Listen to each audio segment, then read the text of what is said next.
Hello বন্ধুরা, আসসালামু আলাইকুম। কেমন আছেন সবাই? আশা করি সুস্থ ও সুন্দর আছেন। দুর্দান্ত একটি সেটিংস নিয়ে আমি মাহফুজ আপনাদের সামনে। তো চলুন আমরা কাজটি শুরু করি। তো কাজটি শুরু করার আগে বরাবরের মতন আপনাদের কাছে একটি রিকোয়েস্ট, আপনি যদি আমাদের চ্যানেলের নতুন সদস্য হয়ে থাকেন তাহলে আমাদের চ্যানেলটি সাবস্ক্রাইব করে পাশে থাকা বেল নোটিফিকেশনটি অল নোটিফিকেশনে অন করে দিন। তাহলে কী হবে, এরকম ইনফরমেটিভ ভিডিও রেগুলার কিন্তু আমরা আমাদের চ্যানেলে আপলোড করে থাকি। সুতরাং ভিডিও আপলোড দেওয়ার সঙ্গে সঙ্গে সবার আগে সর্বপ্রথমে পেয়ে যাবেন আপনি। আর থ্যাংক ইউ সো মাচ যদি আমাদের চ্যানেলটি সাবস্ক্রাইব করে থাকেন। তো চলুন আমরা কাজটি শুরু করি। আমরা কিন্তু মোবাইলে প্রত্যেকেই কিন্তু মেসেঞ্জারটাকে আমরা ইউজ করি। তো উপরে যে প্রোফাইল পিকচারগুলো আছে আপনারা এটা দেখতে পাচ্ছেন। আমার এই প্রোফাইল পিকচারের ভিতরে যে কোনো একজনের সঙ্গে আমার খুব ঝামেলা চলতেছে, তো পারতেছি না তাকে আনফ্রেন্ড করতে। আবার এই সামনে যে ছবি আছে এই ছবিটা তার দেখলেও মেজাজটা খারাপ হয়ে যাচ্ছে। এমতো অবস্থায় আপনি কি করতে পারেন? আপনি একটা বিব্রতকর পরিস্থিতিতে কিন্তু আসলে আপনি পড়ে যান, যে এই ছবিটা দেখলে আপনার মেজাজটা খারাপ হয়ে যাচ্ছে, অথচ আপনি ব্যক্তিটাকে আনফ্রেন্ড করতে পারতেছেন না। তো আজকের পর থেকে এই ছোট্ট ভিডিওটা দেখার পর থেকে আপনার এই সমস্যাটা সমাধান হয়ে যাবে। তো তার জন্য আপনি কি করবেন, আপনার সিম্পলি আপনি যে ছবিটা আপনি বিরক্তকর মনে করতেছেন, যে ছবিটা আপনি উপরে দেখতে চাচ্ছেন না, সেই ছবিটার উপরে আপনি ক্লিক করবেন। ক্লিক করার পর এরকম একটা ইন্টারফেস আসবে। আসার পরে নিচে লেখা আছে হাইড এন্ড কন্ট্যাক্ট। এই হাইড এন্ড কন্ট্যাক্টে আপনি ক্লিক করবেন। ক্লিক করার পর দেখেন লেখা আছে হাইড।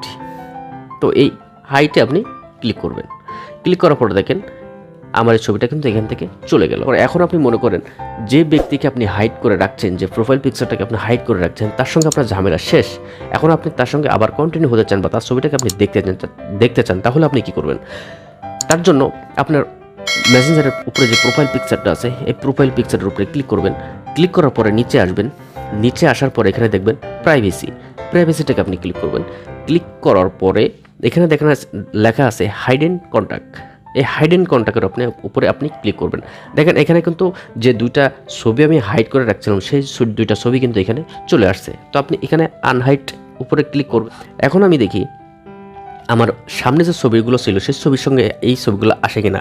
দেখেন আমি যে দুটো ছবি এখানে করেছিলাম, দুটো ছবি কিন্তু আমার এখানে আবার সামনে চলে আসলো। এরপরে আমাদের এখানে যে প্রোফাইল ছবির উপরে দেখেন যে সবুজ একটু বল চিহ্ন দেওয়া আছে, এটাকে দেখে আমরা বুঝি যে এই লোকগুলো এখন অনলাইনে আছে। তো এখন যদি আমরা এই কালারটাকে যদি একটু চেঞ্জ করে তাহলে কেমন হয়? তো তার জন্য আমরা এই যে উপরে প্রোফাইল পিকচার আছে, প্রোফাইল পিকচারের উপরে ক্লিক করব। ক্লিক করার পরে দেখেন এখানে নিচে লেখা আছে অ্যাসেম্বলিটি আমরা ক্লিক করব। ক্লিক করার পরে কালার ফিল্টার, এটাকে আমরা ক্লিক করব। ক্লিক করার পর দেখেন এখানে ব্লু আছে, রেড আছে, গ্রিন আছে, যেটা আপনার পছন্দ আপনি সেটাই কিন্তু এখানে রাখতে পারেন। তো আমি যদি গ্রিন কালারটা রাখার পরে এখন আমরা একটু ব্যাগে এসে দেখি যে আমাদের কালারটা ঠিক কীরকম হয়েছে। দেখতে পাচ্ছেন আমাদের কালারটা এখন ঠিক কীরকম হয়েছে। এখন দেখাবো মোস্ট ইম্পর্টেন্ট যে ব্যাপারটা, যে সেটিংসটা মেসেঞ্জারের, সেই সেটিংসটা। আমাদের মোবাইলটা লক করা আছে, তারপরেও যদি কেউ মেসেজ দেয় তাহলে কিন্তু লক স্ক্রিনের উপরে আমাদেরকে মেসেজটা কিন্তু নোটিফিকেশনটা চলে আসে এবং কী লেখা আছে সেটাও কিন্তু কিছুটা হলেও কিন্তু বোঝা যায়। যদি সংক্ষেপে লেখা থাকে তাহলে তো পুরোটা বোঝা যায়, আর যদি অনেক লম্বা লেখাটা থাকে সেক্ষেত্রেও কিন্তু বোঝা যায়। তো এরকম সময় আপনি রাতে ঘুমিয়ে আছেন বা আপনি ইম্পর্টেন্ট কোনো জায়গায় আছেন, সেক্ষেত্রে যদি এরকম একটা মেসেজ আসে তাহলে কিন্তু আপনি একটা বিব্রতকর পরিস্থিতিতে পড়তেছেন।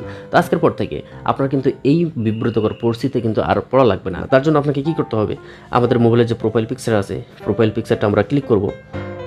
ক্লিক করার পরে আমাদের এখানে দেখতে হবে নোটিফিকেশান অ্যান্ড সাউন্ড কোথায় আছে। তো এটা হচ্ছে আমাদের নোটিফিকেশান অ্যান্ড সাউন্ড, এটাকে আমরা ক্লিক করব। ক্লিক করার পরে এখানে প্রথমে আছে কাস্টমাইজ নোটিফিকেশান, এটাকে আমরা ক্লিক করলাম। এখানে আমাদের দেখতে হবে লক ডিসপ্লেটা কোথায় আছে। তো এই যে ডিসপ্লে অন লক স্ক্রিন, এটাকে আমরা ক্লিক করব। ক্লিক করার পরে দেখেন আমাদের কিন্তু এরকম একটা ইন্টারফেস আমাদের সামনে আসলো। এখানে লেখা আছে ডিসপ্লে, ডু নট ডিসপ্লে, এটাকে আপনি ক্লিক করবেন। ক্লিক করে দেওয়ার পরে আপনার মোবাইলে যত SMS বা যা কিছু আসুক না কেন নোটিফিকেশন বার কিন্তু আপনার মোবাইল যখন অফ থাকবে, ডিসপ্লে যখন বন্ধ থাকবে, আপনার মোবাইল যখন স্ক্রিনটা লক করা থাকবে, সেই ক্ষেত্রে তখন কিন্তু এই মেসেজগুলো আর কিন্তু ভেসে আসবে না। তো এই ছিল বন্ধুরা আমাদের আজকের ভিডিও। দেখা হবে পরবর্তীতে। ভালো থাকুন, ততক্ষণ আল্লাহ হাফিজ।